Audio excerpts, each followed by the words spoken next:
बिस्मिल्लाहिर्रहमानिर्रहीम। अस्सलाम वालेकुम डियर स्टूडेंट्स। मैं आपका teacher Ibrahim Haider Ali from government degree college Mian Channu. हमने जो है वो फर्स्ट ईयर बायोलॉजी का सेकंड चैप्टर, उसका टॉपिक कल प्रोटीन्स स्टार्ट किया था। तो प्रोटीन्स का इंट्रोडक्शन और प्रोटीन्स के फंक्शंस हमने डिस्कस किए थे। आज इंशाल्लाह हम जो हैं वो प्रोटीन के स्ट्रक्चर के बारे में पढ़ेंगे कि प्रोटीन का स्ट्रक्चर कैसा होता है।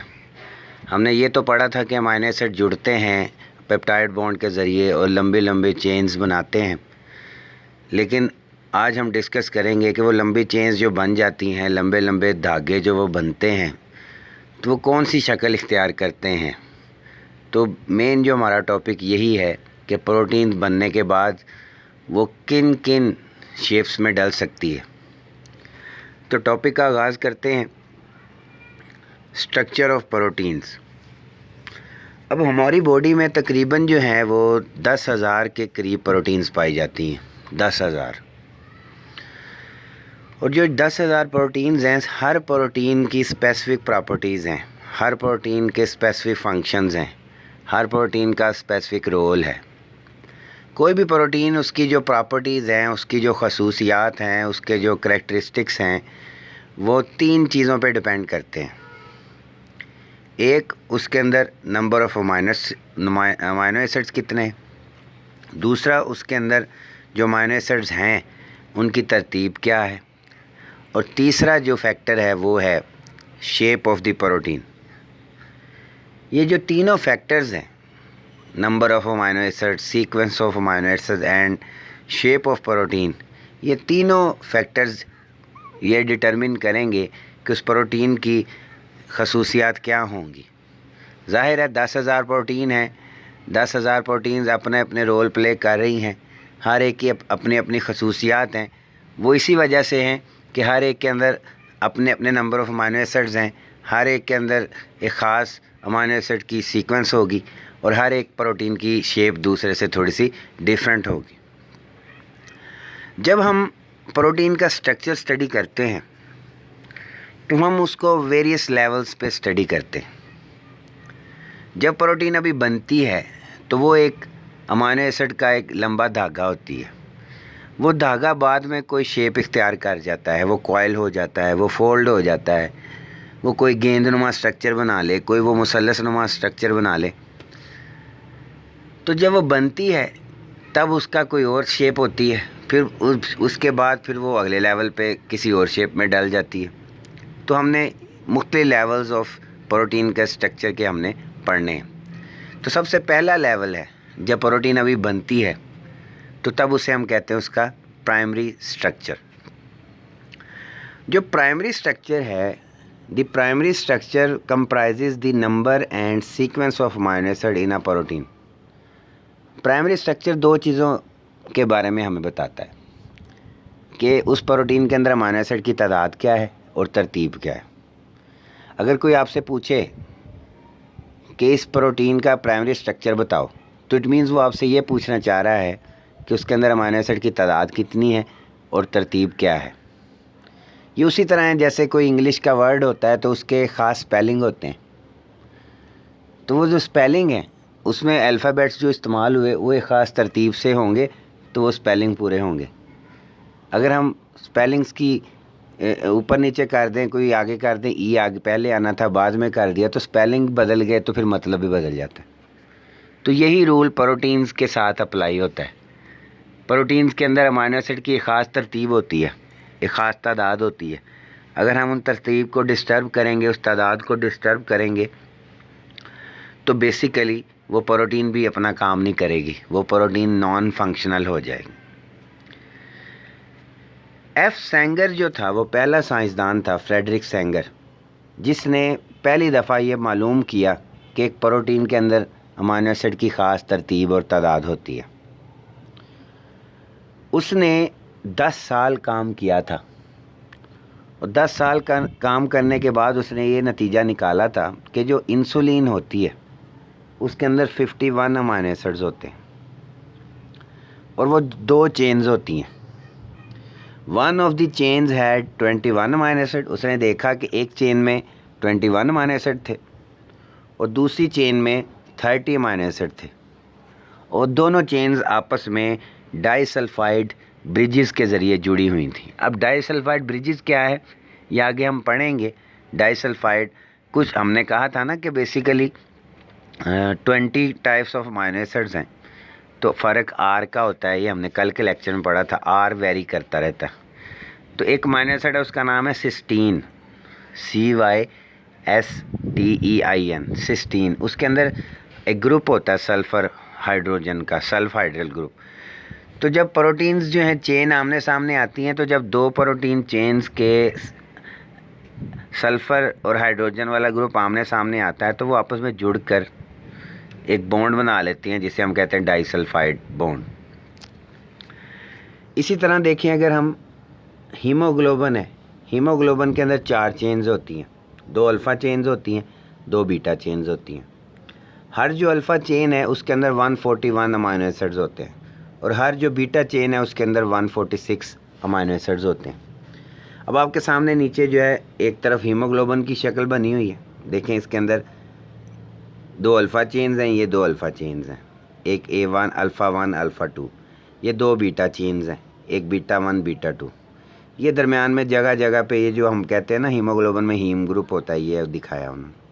इधर देखें ये इंसुलिन है, इंसुलिन की 2 चेन्स हैं। ये देखें ये 30 अमाइनो एसिड वाली चेन है, ये 30 अमाइनो एसिड वाली पूरी चेन, और ये वाली जो चेन है ये 21 अमाइनो एसिड वाली है। अब दोनों चेन्स के दरमियान बॉन्ड बने हुए हैं, 2 सल्फ़र दरमियान में अटैच है, इसे कहते हैं डाइसल्फाइड। चूँकि 2 सल्फ़र है तो बेसिकली डाइसल्फाइड, और एक पुल की तरह बने हुए हैं, ब्रिज की तरह बने हुए हैं, इसलिए इसे हम कहते हैं डाइसल्फाइड ब्रिज। तो ये तो 2 प्रोटीन्स हैं ना। इसी तरह आपके जिस्म में जो 10,000 प्रोटीन्स हैं सब के अंदर कोई मुख्तलिफ शेप्स की होती हैं, चेन्स का फ़र्क होगा, नंबर ऑफ़ अमाइनो एसिड्स का फ़र्क होगा, सीक्वेंस ऑफ अमाइनो एसिड्स का फ़र्क होगा। सिर्फ 2 चीज़ें, नंबर ऑफ़ अमाइनो एसिड्स और सीक्वेंस ऑफ अमाइनो एसिड्स, इसे कहते हैं प्राइमरी स्ट्रक्चर। अगर हम शेप के बारे में बताना चाहते हैं प्रोटीन की शेप कैसी है तो फिर वो अगला लेवल है। अगर हम सिर्फ ये चीज़ बताएंगे कि अमाइनो एसिड की तादाद क्या है और तरतीब क्या है तो वो होगा प्राइमरी स्ट्रक्चर। अब प्राइमरी स्ट्रक्चर की बहुत ज़्यादा इम्पोर्टेंस है। हमने कहा कि there are over 10,000 proteins in human body which are composed of unique and specific arrangement of 20 types of amino acid. अब जाहिर है अमाइनो एसिड तो 20 है ना, अब प्रोटीन 10,000 हैं। हर प्रोटीन उन्हीं 20 अमाइनो एसिड से मिलकर बनी हुई है। तो फिर इसका मतलब ये हुआ कि वही 20 अमाइनो एसिड हर प्रोटीन में पाए जाते हैं। तो फिर फ़र्क किस चीज़ का होगा? फ़र्क होगा तादाद का, किसी में ज़्यादा पाए जाते हैं किसी में कम। और फ़र्क किस चीज़ का होगा? तरतीब का। अब जो अमाइनो एसिड की तरतीब किसी भी प्रोटीन में जो होती है उसको कंट्रोल कौन करता है? वो the sequence is determined by the order of nucleotides in DNA. DNA के अंदर जो न्यूक्लियोटाइड्स होते हैं, एडेनिन, गुआनिन, साइटोसिन, जिससे मिल के डीएनए बनता है, उसके अंदर न्यूक्लियोटाइड्स की भी एक तरतीब होती है। उस तरतीब पर डिपेंड करता है अमाइनो एसिड की तरतीब। और अमाइनो एसिड की तरतीब तो आपको बता दिया, वो हर प्रोटीन की स्पेसिफिक होती है। If any amino acid is not in its proper place, the protein fails to carry on its normal function.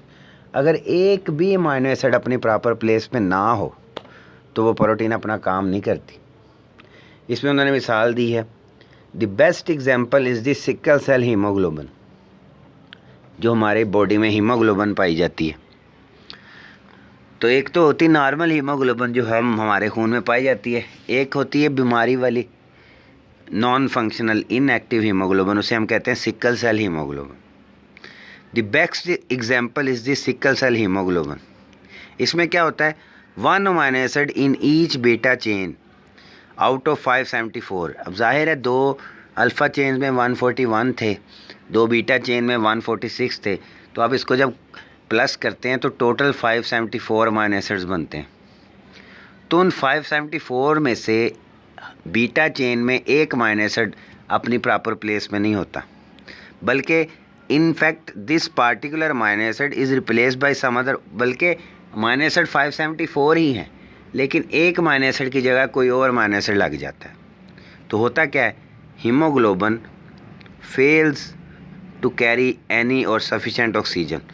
Haemoglobin oxygen को या तो कैरी नहीं कर पाती, या अगर करेगी भी तो इतनी नहीं कर पाती जितनी बॉडी की रिक्वायरमेंट है। तो फिर क्या होगा, जब हमारे जिस्म के सेल्स को, पूरी बॉडी को ऑक्सीजन नहीं पहुंचेगी तो क्या होगा, तो हमारी डेथ हो सकती है। एक प्रोटीन में 574 अमाइनो एसिड हों और एक अमाइनो एसिड अपना काम ना करे तो कितना बड़ा नतीजा हमें भुगतना पड़ता है। अब आप सोच रहे होंगे कि ऐसा क्यों हुआ, ऐसा क्यों हुआ। ऐसी जो बीमारियां हैं जिसमें प्रोटीन के अमाइनो एसिड की तरतीब तादाद पे फ़र्क पड़ता है, उसका ताल्लुक डीएनए के साथ होता है, जीन्स के साथ होता है। कि जीन्स में कोई म्यूटेशन हुई होगी, डीएनए में कोई म्यूटेशन हुई होगी, जिसके से फिर क्या हुआ, उस डीएनए से जो प्रोटीन बनी उसमें कोई म्यूटेशन होगी और वो प्रोटीन अब अपना काम नहीं करती।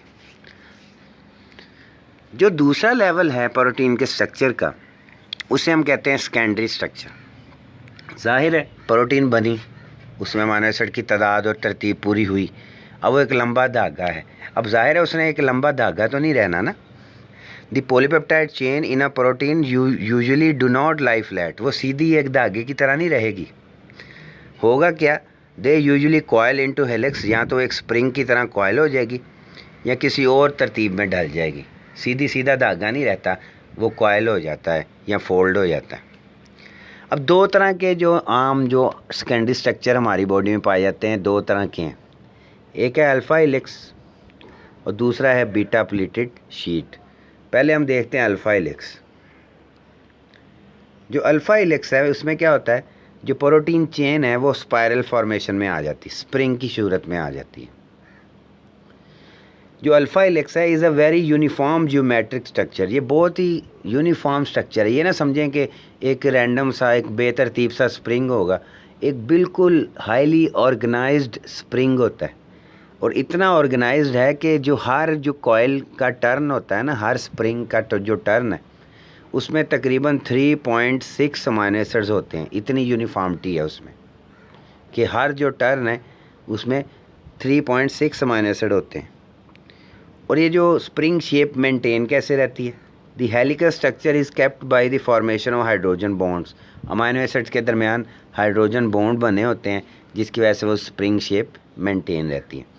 ये आपके सामने शक्लें बनी हुई हैं, ये देखें अल्फ़ा हेलिक्स।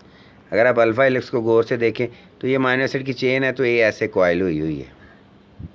ये तो तीन उन्होंने दिखा दिए ना टर्न, तो हज़ारों टर्न में मुश्तमिल हो सकती है, सैकड़ों टर्न में मुश्तमिल हो सकती है, और हर टर्न क्या होगा, यूनिफॉर्म होगा। और जो दूसरी शेप है उसे कहते हैं बीटा प्लीटेड शीट।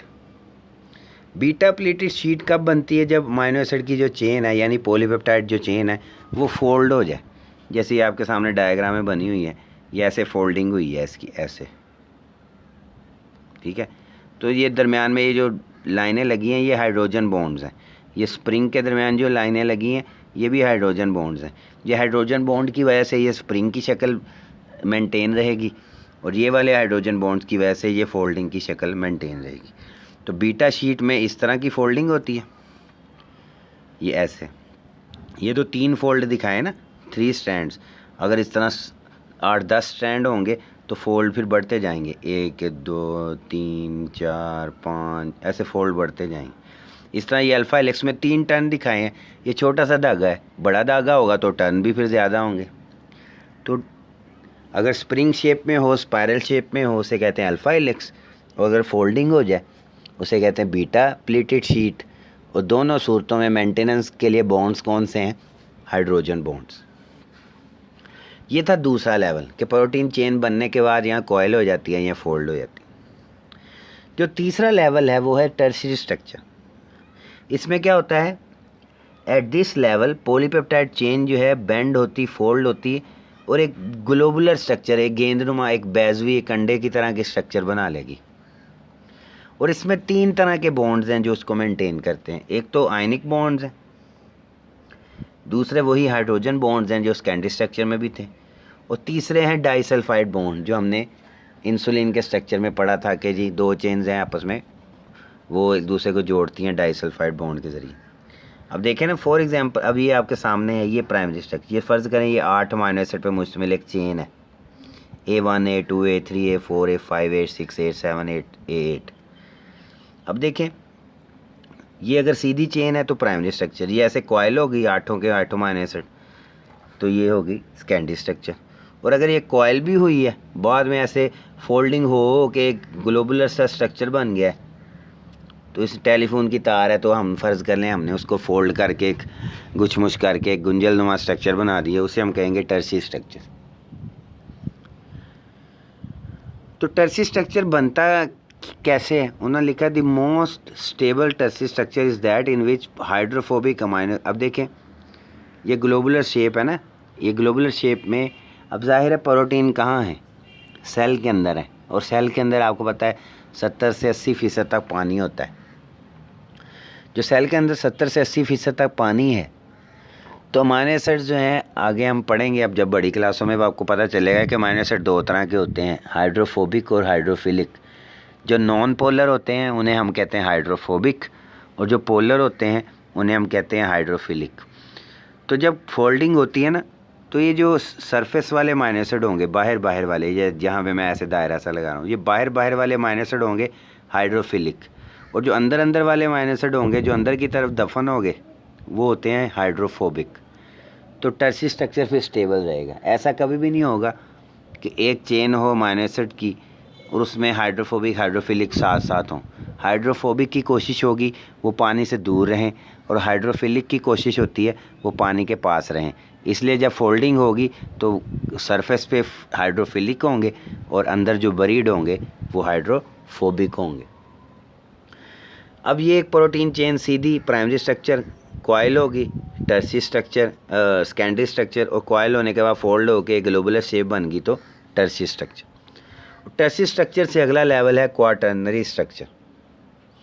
अगर फ़र्ज़ करें एक चेन है आपके पास टर्सी स्ट्रक्चर वाली, एक और चेन है आपके पास टर्सी, 3-4 चेन्स हैं आपके पास टर्सरी, वो तीनों चेन्स जो इनका टर्सरी स्ट्रक्चर है अगर वो इकट्ठी हो जाएं, एग्रीगेट हो जाएं, उनके दरमियान बॉन्ड्स बन जाएं, वो चाहे हाइड्रोजन बॉन्ड्स हों, वो चाहे हाइड्रोफोबिक इंटरेक्शंस हों, कि वो एक चेन के हाइड्रोफोबिक अमीनो एसिड दूसरी चेन के हाइड्रोफोबिक अमीनो एसिड आपस में जुड़ जाएं, या एक चेन के अंदर कोई हाइड्रोजन बॉन्ड दूसरी चेन के साथ हाइड्रोजन बॉन्ड बना ले, एक चेन दूसरी चेन के साथ आयनिक बॉन्ड बना ले, तो उससे जो अब जाहिर है टर्सरी वाली मिल गई हैं और उससे भी पेचीदा स्ट्रक्चर हो गया, उसे कहेंगे क्वाटर्नरी स्ट्रक्चर।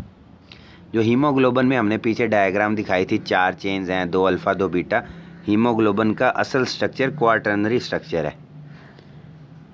अब आप सोच रहे होंगे कि भाई प्राइमरी स्ट्रक्चर में उसे क्यों पढ़ाया? असल में आपको बताया है प्रोटीन कोई भी बनेगी शुरू में तो उसका प्राइमरी स्ट्रक्चर ही होगा ना, उसमें नंबर ऑफ अमीनो एसिड और सीक्वेंस ऑफ अमीनो एसिड वो एक धागे की शक्ल में होगी। बाद में उसने कॉइल होना है, बाद में उसने फोल्ड होना है, बाद में उसने सेकेंडरी बनाए, टर्शरी बनाए, क्वाटर्नरी बनाए, वो बाद की बात है।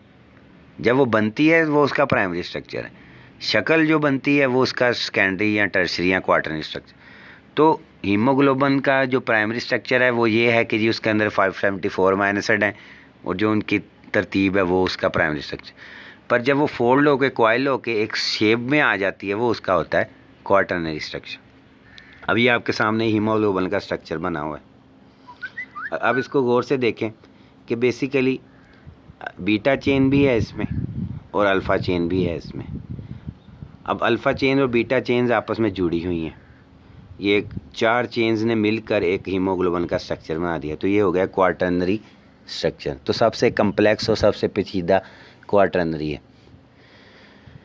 तो ये सारा आपका स्ट्रक्चर ऑफ प्रोटीन। अगर हम इसकी समरी पे नज़र दौड़ाएं जो आज हमने पढ़ा, वो ये है कि बेसिकली प्रोटीन जब बनती है शुरू में ये उसका प्राइमरी स्ट्रक्चर होता है, उसमें अमीनो एसिड की चेन एक धागे की तरह होती है। फिर वो अमीनो एसिड की चेन या तो कॉइल हो जाए या फोल्ड हो जाए, तो उससे अल्फ़ा हेलिक्स भी बनता है, बीटा शीट भी बनती है। अगर वो कॉइल भी हो जाए, फोल्ड भी हो जाए और एक ग्लोबुलर सा स्ट्रक्चर बना ले, तब उसे कहेंगे टर्सी स्ट्रक्चर। और अगर 3-4 चेन्स जिनका टर्सी स्ट्रक्चर है वो आपस में मिल जाएं, तो उससे बन जाता है क्वाटर्नरी स्ट्रक्चर। बॉन्ड्स वही होते हैं, आयनिक bonds, disulphide bonds, hydrogen bonds, हाँ, शुरू में जब सेकेंडरी स्ट्रक्चर है तब ज़्यादा हाइड्रोजन बॉन्ड्स होते हैं, लेकिन जब टर्शियरी स्ट्रक्चर बन जाता है या क्वाटरनरी स्ट्रक्चर बन जाता है फिर उसमें और भी बॉन्ड्स डेवलप होते हैं, वो डाइसल्फाइड बॉन्ड्स, वो आयनिक बॉन्ड्स, या फिर उसमें हाइड्रोफोबिक इंटरेक्शन। तो ये तो था आज आपका लेक्चर जिसमें हमने स्ट्रक्चर पढ़ा प्रोटीन का, इसके मुख्तलिफ लेवल स्टडी किए। तो इसको आपने गौर से समझना है। कहीं भी कोई कन्फ्यूजन हो तो आप मुझे पूछें सवालात, मैं इंशाल्लाह जवाब देता हूँ। और अपना फीडबैक दें, कहाँ उससे आपको अगर नहीं समझ आई तो मुझे बताएं, मैं इंशाल्लाह ज़रूर आपकी कन्फ्यूजन ख़त्म करूँगा। और इंशाल्लाह नेक्स्ट वीक फिर नए टॉपिक के साथ हाज़िर होंगे। और मुझे इजाज़त दें। अल्लाह आप सबका हामी नासिर हो। अल्लाह हाफिज़।